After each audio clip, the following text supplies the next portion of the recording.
Meanwhile, trade unions in Italy have staged a general strike in support of Gaza-bound aid flotilla intercepted by Israel.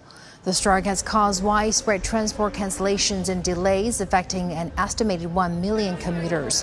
The action is part of a second day of protests against Israel's intersection of the global Summit flotilla and detainment of hundreds of activists. Flotilla organizers say Israel has now intercepted all participating boats, and earlier the Italian government announced the release of 4 of its parliamentarians detained by Israel. Prime Minister Giorgia Meloni previously condemned the flotilla as dangerous and irresponsible.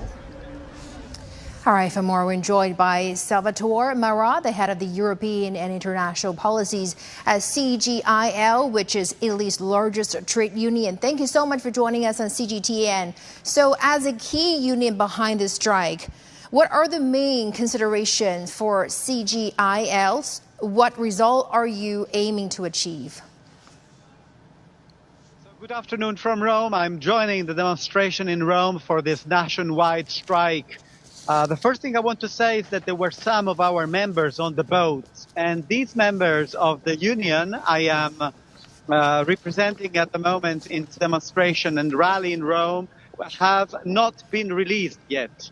Because it's true what you said, that the parliamentarians have been released, but 2 members of our unions were on the flotilla boats, and they have still not been released.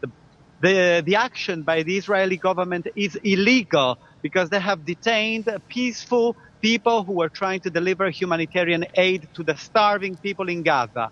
Why are we calling for the strike today? We're calling for the strike because we want the Israeli government to immediately end the genocide in Gaza.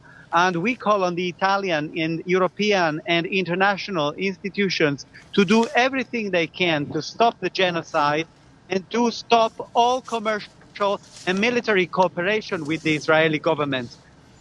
Because there is a very serious violation of the international and humanitarian law that is happening at the moment in Gaza and in Palestine in general. So as a general confederation of labor, we have called thousands, hundreds of thousands of workers to take the streets and to demonstrate today for peace and in solidarity with the people in Gaza. The Italian Prime Minister has criticized both the aid flotilla and the national strike. So what is your response for that criticism? The response to the criticism is very clear, that the Prime Minister should respect the people who are participating in the strike and demonstrations today. First of all, because this is a constitutional right, because Italian workers with the Italian resistance against Nazi fascism won the right to strike, and this is enshrined in the Italian constitution. I would also like to remind the Prime Minister and the government that when people decide to go on strike, when workers decide to go on strike, they are not paid the day they go on strike. So we understand that there is disruption and the problems are caused, of course, to commuters and customers, but the right to strike is a constitutional law.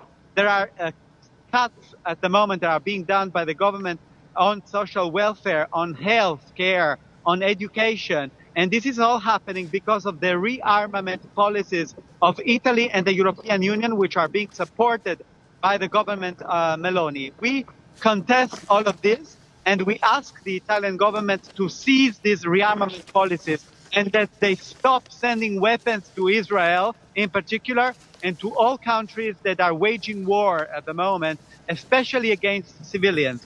We want humanitarian law and international law to be respected again.